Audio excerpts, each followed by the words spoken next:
I was looking forward to this interview because I can't wait to ask you about the 40-year anniversary of Video Music Box. Video What's up with that? I mean, Video Music Box was and still is a historical piece of hip hop. We interviewed artists that some are no longer here, some are no longer involved in the game. We were there for most, if not all of it. To think that Video Music Box is 40 years old, hip hop is 50 years old, but we were there for all of that because in New York, you went to every function, you went to every event, you met up with artists. You could walk down the street and bump into 5 rappers, 4 actors, 3 sports ball players. I mean, that's just what New York was in the 80s and the 90s. And it's been a blessing to tell the story of hip hop's growth. You know, the infantile stage, the beginning of it. I'm doing a show in New York right now called the L Line, the hip hop subway, and we're telling the story of not just the Black participation, not just the Latin participation, but the culture, which is hip hop. So I'm grateful. We have a story to tell, and Video Music Box has 33,000 hours of footage. Wow. That's just bananas. Yes, especially with it being like one of those pioneering, to start the movement and get the ball rolling with hip hop, giving recognition and giving a platform to some of the artists that have went on to have major careers and retire or whatnot, what have you. So I want to ask you, how was it to interview celebrities back then? Wow. The funny thing is, I didn't consider them celebrities. Is that crazy? They were friends. You know, they were just my boys. You know, bringing Greg Nice to my house because we just finished playing basketball and he's going to the studio, but my mom made sandwiches. So, you know, that's what we did. You know, one of my favorite stories to tell is Special Ed. Special Ed's first album did well for what it did, but he had a birthday party before the album dropped, and to watch his family, who's from the islands, you know, these Jamaican and Trinidadian people singing "Happy Birthday, Eddie" is hilarious to me. All these years later, those are stories that are amazing. I brought my cousin to meet Big Daddy Kane when we shot the Business Going Off video. And Kane was a new artist, hadn't even dropped his music yet, but you heard him on mixtapes.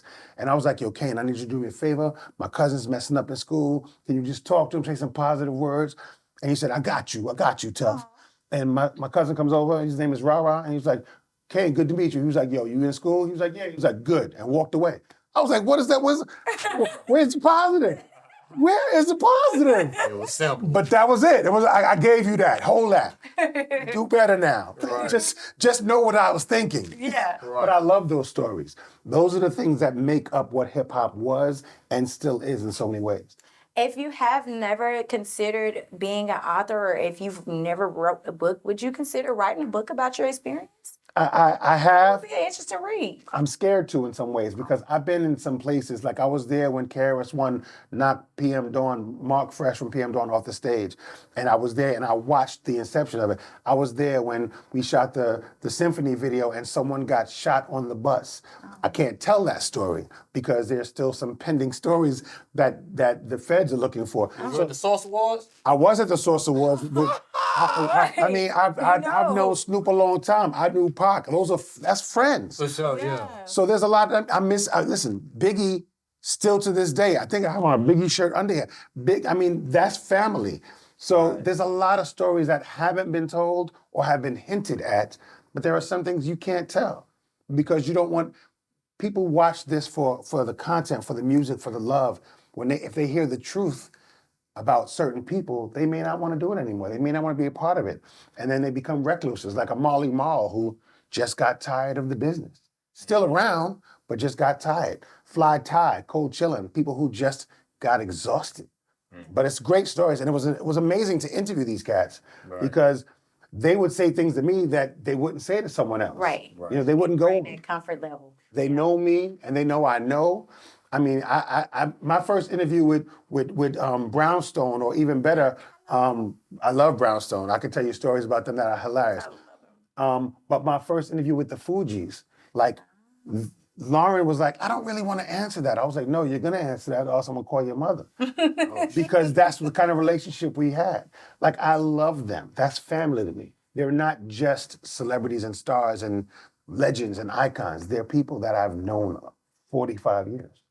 So I'm blessed. I'm very blessed to do what I do and grateful. Thank you, Lord. Yes, thank you. Thank you. Thank you. And I love that bracelet, by the way. Thank you. You are definitely the queen, girl. He's got king on his back tattooed. I saw it. You better know it.